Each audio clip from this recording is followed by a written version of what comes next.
ಶ್ರೀ ಗಣಪತಿ ಶಾರದಾ ಗುರುಭ್ಯೋ ನಮಃ. ಯತ್ರ ಯೋಗೇಶ್ವರ ಕೃಷ್ಣೋ ಯತ್ರ ಪಾರ್ಥೋ ಧನುರ್ಧರಃ ತತ್ರ ಶ್ರೀ ವಿಜಯ ಭೂತಿರ್ಧ್ರುವ ನೀತಿರ್ಮತಿರ್ಮಮ. ಶ್ರೋತೃಗಳಿಗೆ ಶ್ರೀ ಅಳಸಿಂಗರಾಚಾರ್ಯ ವಿರಚಿತ ಶ್ರೀ ಮಹಾಭಾರತದ ಅನುಶಾಸನಿಕ ಪರ್ವದಲ್ಲಿ ಯುಧಿಷ್ಠಿರನು ಭೀಷ್ಮನಲ್ಲಿಗೆ ಹೋಗಿ ತಿರುಗಿ ಪ್ರಶ್ನೆ ಮಾಡಿದುದು.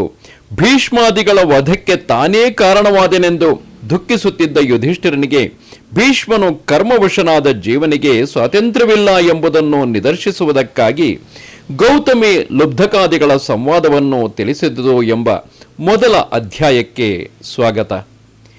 ವೈಶಂಪಾಯನನು ಹೇಳುತ್ತಿರುವನು, ಜನಮೇಜಯ ರಾಜ, ಶರತಲ್ಪದಲ್ಲಿ ಮಲಗಿದ್ದ ಭೀಷ್ಮನಲ್ಲಿಗೆ ತಿರುಗಿ ಧರ್ಮರಾಜನು ಹೋಗಿ ಸಾಷ್ಟಾಂಗವಾಗಿ ನಮಸ್ಕರಿಸಿ ಪ್ರಶ್ನೆ ಮಾಡುವನು.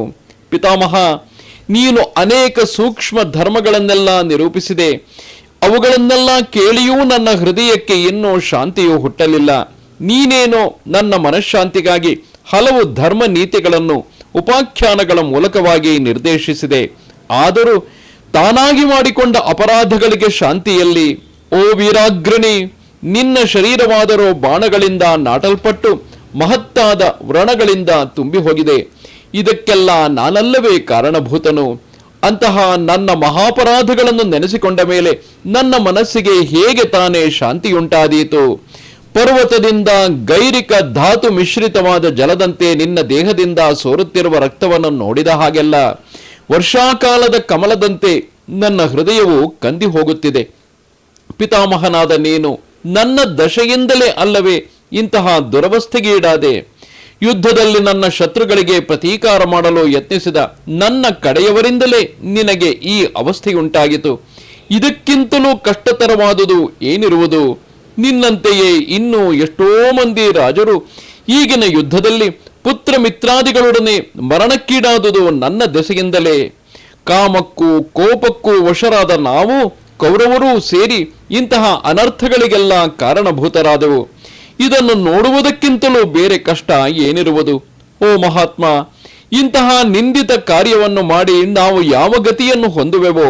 ಈಗ ನಿನ್ನ ಈ ದುರವಸ್ಥೆಯನ್ನು ಕಣ್ಣಿಂದ ನೋಡಲಾರದೆ ಲೋಕಾಂತರವನ್ನೈದಿದ ಆ ಧೃತರಾಷ್ಟ್ರ ಪುತ್ರರೇ ನಮಗಿಂತಲೂ ಮೇಲೆಂದು ನನಗೆ ತೋರುವುದು. ಹೀಗೆ ಬಂಧು ಮಿತ್ರರನ್ನೆಲ್ಲ ಕೊಲ್ಲಿಸಿ ಅನೇಕರನ್ನು ಸಂಕಟಕ್ಕೀಡು ಮಾಡಿದ ನನಗೆ ಹೇಗೆ ತಾನೇ ಮನಃಶಾಂತಿಯುಂಟಾಗುವುದು? ಅದರಲ್ಲಿಯೂ ಮಹತ್ತಾದ ಕಷ್ಟದಿಂದ ಈ ನೆಲದ ಮೇಲೆ ಮಲಗಿದ ನಿನ್ನನ್ನು ನೋಡುತ್ತಿರುವಾಗ ನನಗೆ ಶಾಂತಿಯಲ್ಲಿ? ಆ ದುರ್ಯೋಧನನು ಕುಲಗೇಡಿಯು ದುರಾತ್ಮನೋ ಆಗಿದ್ದರೂ ಕ್ಷತ್ರಿಯ ಧರ್ಮವನ್ನು ಅನುಸರಿಸಿ ತನ್ನ ಎಲ್ಲಾ ಸಹೋದರರೊಡನೆಯೂ ತನ್ನ ಸಮಸ್ತ ಸೈನ್ಯಗಳೊಡನೆಯೂ ಹತನಾದನು. ನಿನ್ನ ಈ ಸ್ಥಿತಿಯನ್ನು ನೋಡದ ಆತನೇ ಭಾಗ್ಯಶಾಲಿ. ಆದುದರಿಂದ ಈ ಸ್ಥಿತಿಯಲ್ಲಿ ನನ್ನಂತೆ ಬದುಕಿರುವುದಕ್ಕಿಂತಲೂ ಅವನಂತೆ, ಅಂದರೆ ಆ ದುರ್ಯೋಧನನಂತೆ ಸಾಯುವುದೇ ಮೇಲೆಂದು ನನಗೆ ತೋರಿದೆ. ನಾನೇ ಈಗಿನ ಯುದ್ಧದಲ್ಲಿ ನನ್ನ ಎಲ್ಲಾ ಸಹೋದರರೊಡನೆ ನಮ್ಮ ಶತ್ರುಗಳಿಂದ ನಾಶ ಹೊಂದಿದ್ದರೆ ಆಗ ನನಗೆ ಬಾಣಘಾತದಿಂದ ನೊಂದ ನಿನ್ನನ್ನು ನೋಡುವ ಕಷ್ಟವಿರುತ್ತಿರಲಿಲ್ಲ. ಓ ರಾಜ, ಲೋಕದಲ್ಲಿ ಬ್ರಹ್ಮನಿಂದ ಪಾಪ ಕಾರ್ಯಕ್ಕಾಗಿಯೇ ನಾವು ಸೃಷ್ಟಿಸಲ್ಪಟ್ಟೆವು ಎಂದು ತೋರುವುದು. ಓ ಮಹಾತ್ಮ, ಲೋಕಾಂತರದಲ್ಲಿಯಾದರೂ ನಾನು ಆ ಪಾಪದಿಂದ ಮುಕ್ತನಾಗುವುದಕ್ಕೆ ನನಗೆ ಮಾರ್ಗವನ್ನು ಉಪದೇಶಿಸು. ನನಗೆ ನೀನು ಪ್ರಿಯವನ್ನು ಕೋರುವುದಾದರೆ ನನ್ನನ್ನು ಉದ್ಧರಿಸತಕ್ಕ ಮಾರ್ಗಗಳನ್ನು ತಿಳಿಸು ಎಂದನು. ಅದಕ್ಕೆ ಆ ಭೀಷ್ಮನು, ಧರ್ಮರಾಜ, ಪ್ರತಿ ಪ್ರಾಣಿಯು ಅದರದರ ಕರ್ಮಗಳಿಗೆ ಪರತಂತ್ರವಾಗಿರುವಾಗ ಈ ಕಾರ್ಯಗಳಿಗೆಲ್ಲ ನಿನ್ನನ್ನೇ ಕಾರಣವೆಂದು ನೀನು ಹೇಗೆ ತಾನೇ ತಿಳಿಯುವೆ? ಈ ವಿಷಯ ಅತಿ ಸೂಕ್ಷ್ಮವಾದುದು, ಇಂದ್ರಿಯಗಳಿಗೆ ಅಗೋಚರವಾದುದು.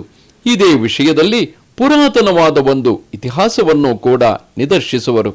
ಮೃತ್ಯು ದೇವತೆಗೂ ಗೌತಮಿಗೂ ಯಮನೊಡನೆಯೂ ವ್ಯಾಧನೊಡನೆಯೂ ಸರ್ಪದೊಡನೆಯೂ ನಡೆದ ಸಂವಾದ ರೂಪವಾದ ಆ ಇತಿಹಾಸವನ್ನು ತಿಳಿಸುವೆನು ಕೇಳು.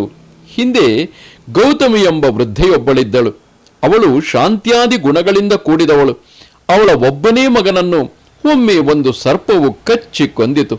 ಮೃತನಾದ ತನ್ನ ಮಗನನ್ನು ಅವಳು ನೋಡುತ್ತಿರುವಾಗಲೇ ಅರ್ಜುನಕನೆಂಬ ಬೇಡನೊಬ್ಬನು ಕೋಪದಿಂದ ಆ ಸರ್ಪವನ್ನು ಹಿಡಿದು ನರಗಳ ಕಟ್ಟಿನಿಂದ ಅದನ್ನು ಬಿಗಿದು ತಂದು ಗೌತಮಿಗೆ ತೋರಿಸಿ ಹೀಗೆಂದನು, ಅಮ್ಮ ಗೌತಮಿ, ನಿನ್ನ ಮಗನನ್ನು ಕೊಂದ ಈ ದುಷ್ಟ ಸರ್ಪವು ಇದೋ ಎಲ್ಲಿರುವುದು ನೋಡು. ಓ ಮಹಾಭಾಗೆ, ಈ ಸರ್ಪಕ್ಕೆ ಯಾವ ಶಿಕ್ಷೆಯನ್ನು ಕೊಡಬೇಕೋ ಯಾವ ಶಿಕ್ಷೆಯನ್ನು ಮಾಡಬೇಕೋ ಅದನ್ನು ಬೇಗನೆ ನನಗೆ ನಿಯಮಿಸು. ಇದನ್ನು ನಿನ್ನ ಕಣ್ಣಿದಿರಾಗಿ ಬೆಂಕಿಯಲ್ಲಿ ಸುಡಲೇ, ಶಸ್ತ್ರದಿಂದ ಇದನ್ನು ತುಂಡು ತುಂಡಾಗಿ ಕತ್ತರಿಸಲೇ. ನಿನ್ನ ಮಗುವನ್ನು ಕೊಂದಗಿ ಪಾಪಿ ಸರ್ಪವು ಇನ್ನು ಈ ಭೂಮಿಯಲ್ಲಿ ಬದುಕಿರಬಾರದು ಎಂದನು. ಅದನ್ನು ಕೇಳಿ ಗೌತಮಿಯು, ಅರ್ಜುನಕ, ಬಿಡು ಬಿಡು, ಆ ಸರ್ಪವನ್ನು ಬಿಟ್ಟು ಬಿಡು. ಅದನ್ನು ನೀನು ಕೊಲ್ಲಬಾರದು. ನೀನು ವಿಧಿಯಿಲ್ಲದೆ, ನೀನು ಬುದ್ಧಿಯಿಲ್ಲದೆ ಅದನ್ನು ಹಿಡಿದು ತಂದೆ. ಎಲ್ಲಕ್ಕೂ ನಿಯಾಮಕವಾದ ವಿಧಿಯೊಂದು ಮೇಲಿರುವಾಗ ತನ್ನನ್ನೇ ದೊಡ್ಡವನೆಂದು ಯಾವನು ತಾನೇ ನೆನೆಸಬಹುದು? ನಡೆಯಬೇಕಾದುದು ನಡೆದೇ ತೀರುವುದು. ಪುಣ್ಯದಿಂದ ಲಘುವಾಗಿದ್ದವರು ತೆಪ್ಪಗಳು, ಪುಣ್ಯದಿಂದ ಲಘುವಾಗಿದ್ದವರು ತೆಪ್ಪಗಳು ನೀರಿನಲ್ಲಿ ಹೇಗೋ ಹಾಗೆ ಈ ಲೋಕದಲ್ಲಿದ್ದರು ಇದಕ್ಕೆ ಸಂಬಂಧಪಡದೆ ಜೀವಿಸುತ್ತಿರುವರು.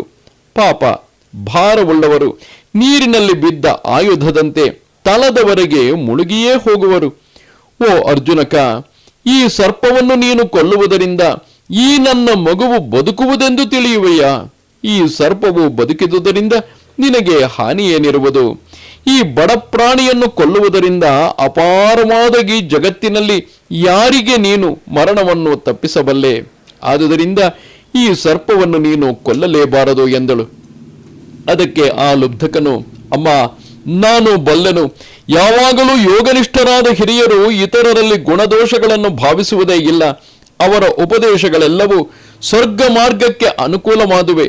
ಆದುದರಿಂದ ಈ ನೀಚ ಸರ್ಪವನ್ನು ನಾನು ಕೊಂದೇ ಕೊಲ್ಲುವೆನು. ನಿನ್ನಂತೆ ಶಾಂತಿಯನ್ನೇ ಬಯಸುವವರು ಉಚಿತವಾದ ಕಾಲವನ್ನು ಎಣಿಸುವುದಿಲ್ಲ. ಕಾರ್ಯಜ್ಞರಾದರೂ ಸಮಯವು ಬಂದಾಗ ಆ ಕಾಲಕ್ಕೆ ತಕ್ಕ ಕಾರ್ಯವನ್ನು ಮಾಡಿ ತಮ್ಮ ದುಃಖವನ್ನು ಕಳೆದುಕೊಳ್ಳುವರು. ಯಾವಾಗಲೂ ದುಃಖಿಸುವವರಿಗೆ ಭಾಗ್ಯವು ಕ್ಷೀಣಿಸುವುದು. ಆದುದರಿಂದ ಈ ಸರ್ಪವನ್ನು ನಾನು ಕೊಲ್ಲುವೆನು. ಅದರಿಂದ ನಿನ್ನ ದುಃಖವು ನೀಗಲಿ ಎಂದನು. ಅದಕ್ಕೆ ಆ ಗೌತಮಿಯು, ಅರ್ಜುನಕ, ನಮ್ಮಂತಹವರಿಗೆ ಎಂದಿಗೂ ದುಃಖವೆಂಬುದೇ ಇಲ್ಲವೆಂದು ತಿಳಿ. ಸಾಧುಗಳು ಯಾವಾಗಲೂ ಧರ್ಮವನ್ನೇ ತಮ್ಮ ಪ್ರಾಣವೆಂದು ತಿಳಿದು ಸಾಧುತ್ವವನ್ನೇ ತೋರಿಸುವರು. ಯಾವಾಗಲೂ ಮನಸ್ಸನ್ನು ಚಿಂತೆಗೊಳಗಾಗಿಸುವವರು ಕೇವಲ ಬಾಲಿಶರೆಂದು, ಬುದ್ಧಿ ಇಲ್ಲದವರೆಂದೂ ತಿಳಿ. ನಾನು ಅಂತಹವಳಲ್ಲ. ನಿನ್ನ ಪ್ರವರ್ತನೆಯಿಂದ ಧರ್ಮವು ಕೆಡುವುದು. ಈ ಸರ್ಪದ ಮೇಲೆ ನಮಗೆ ಯಾವ ಅಧಿಕಾರವೂ ಇಲ್ಲ. ಬ್ರಾಹ್ಮಣರಿಗೆ ಕೋಪವೆಂಬುದೇ ಇಲ್ಲವು. ಹೀಗಿರುವಾಗ ಅವರಿಂದ ಪರರಿಗೆ ಬಾಧೆಯೆಂಬುದಾದರೂ ಹೇಗೆ? ಎಲೆ ಸಾಧು, ನೀನು ಕೂಡ ಕೋಪವನ್ನು ಅಡಗಿಸಿಕೊಂಡು ಮೃದುತ್ವವನ್ನು ಅವಲಂಬಿಸಿ ಈ ಪ್ರಾಣಿಯನ್ನು ಬಿಟ್ಟು ಬಿಡು ಎಂದಳು. ಅದಕ್ಕೆ ಆ ವ್ಯಾಧನು, ಅಮ್ಮ, ಅದು ಹಾಗಲ್ಲ. ಈ ದುಷ್ಟ ಸರ್ಪವನ್ನು ಕೊಲ್ಲುವುದರಿಂದ ಉಂಟಾಗುವ ಪುಣ್ಯವೇ ನನಗೆ ಶಾಶ್ವತವಾದ ಲಾಭವು. ಈಗ ನನಗೆ ಲಭಿಸಬಹುದಾದ ಆ ಲಾಭವು ದೇವಪೂಜಾದಿಗಳಿಂದ ಉಂಟಾಗುವ ಲಾಭಕ್ಕಿಂತಲೂ ಮೇಲಾದುದು. ಮುಂದೆ ಕಾಲಕ್ರಮದಿಂದ ದೊರೆಯಬಹುದಾದ ಲಾಭವು ಇಂತಹ ದುಷ್ಟ ನಿಗ್ರಹದಿಂದ ಈ ಕ್ಷಣವೇ ಲಭಿಸುವುದಲ್ಲವೇ ಎಂದನು. ಅದಕ್ಕೆ ಆ ಗೌತಮಿಯು, ಓ ಲುಬ್ಧಕ, ಶತ್ರುವನ್ನು ಹಿಡಿದು ಕೊಲ್ಲುವುದರಿಂದ ತಾತ್ಕಾಲಿಕ ಲಾಭವು ಏನು ತಾನೇ ಇರುವುದು?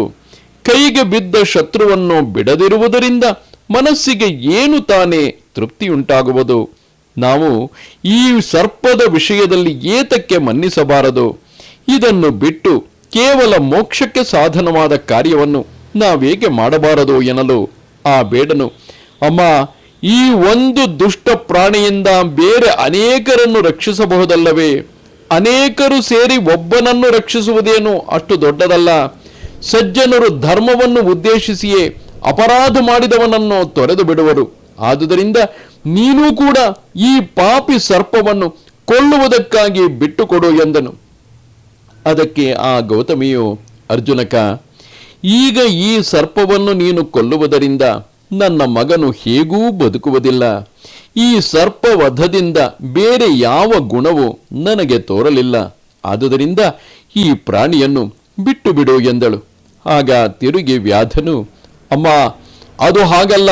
ವೃತ್ರನನ್ನು ಕೊಂದಲ್ಲವೇ ದೇವೇಂದ್ರನು ಶ್ರೇಯಸ್ಸಿಗೆ ಭಾಗಿಯಾದನು. ದಕ್ಷನ ಯಜ್ಞವನ್ನು ನಾಶ ಮಾಡಿದುದರಿಂದಲ್ಲವೇ ರುದ್ರನು ಯಜ್ಞ ಭಾಗವನ್ನು ಹೊಂದಿದನು.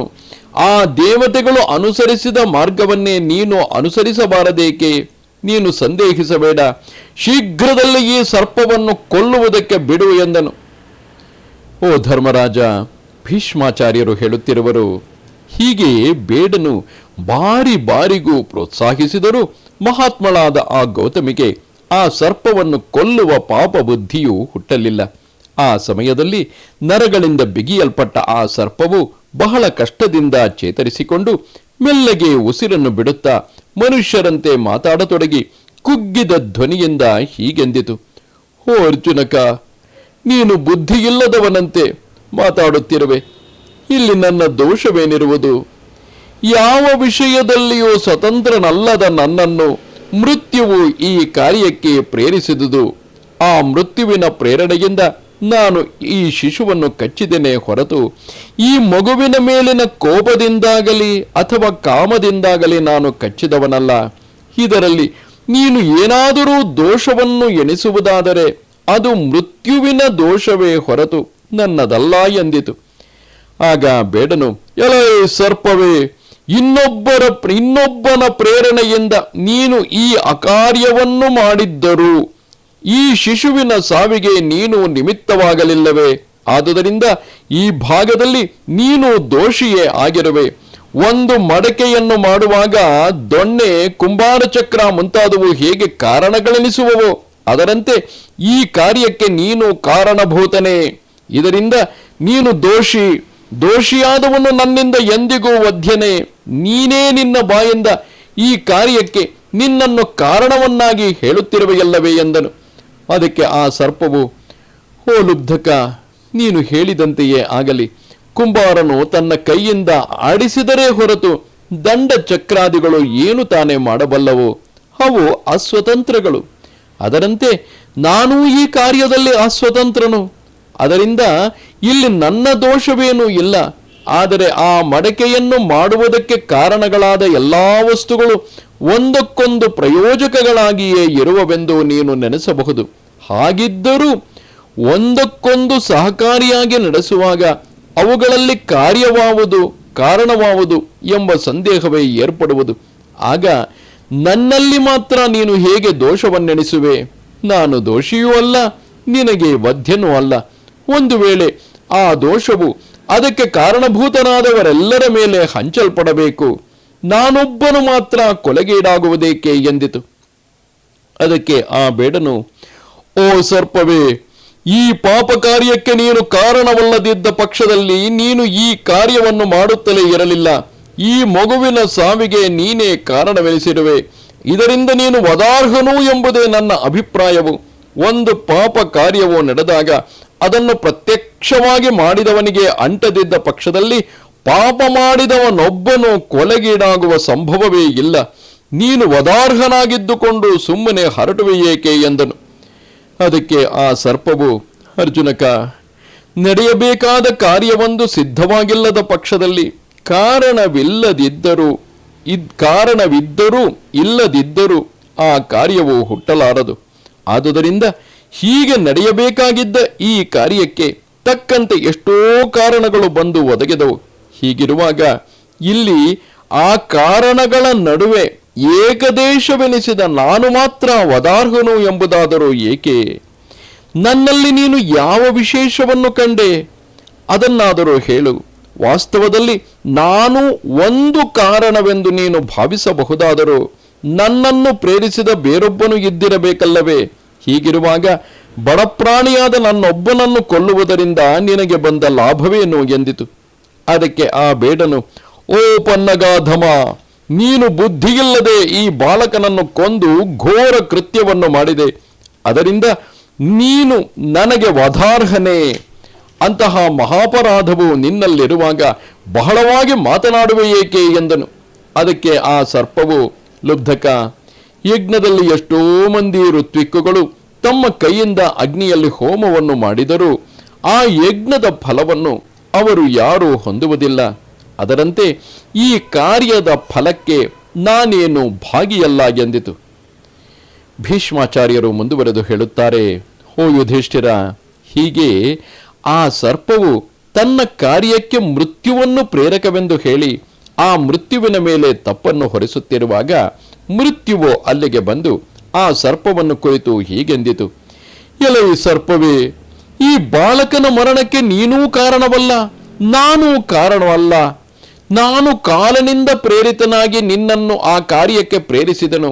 ಆದುದರಿಂದ ನಾವಿಬ್ಬರೂ ಇದರಲ್ಲಿ ದೋಷಿಗಳಲ್ಲ. ವಾಯುವು ಮೇಘಗಳನ್ನು ತನ್ನ ಇಷ್ಟದಂತೆ ಅಲ್ಲಲ್ಲಿಗೆ ಚದುರಿಸುವ ಹಾಗೆ ನಾವು ಕಾಲವಶರಾಗಿ ವಾಯುಪ್ರೇರಿತಗಳಾದ ಮೇಘಗಳಂತೆ ವರ್ತಿಸತಕ್ಕವರು.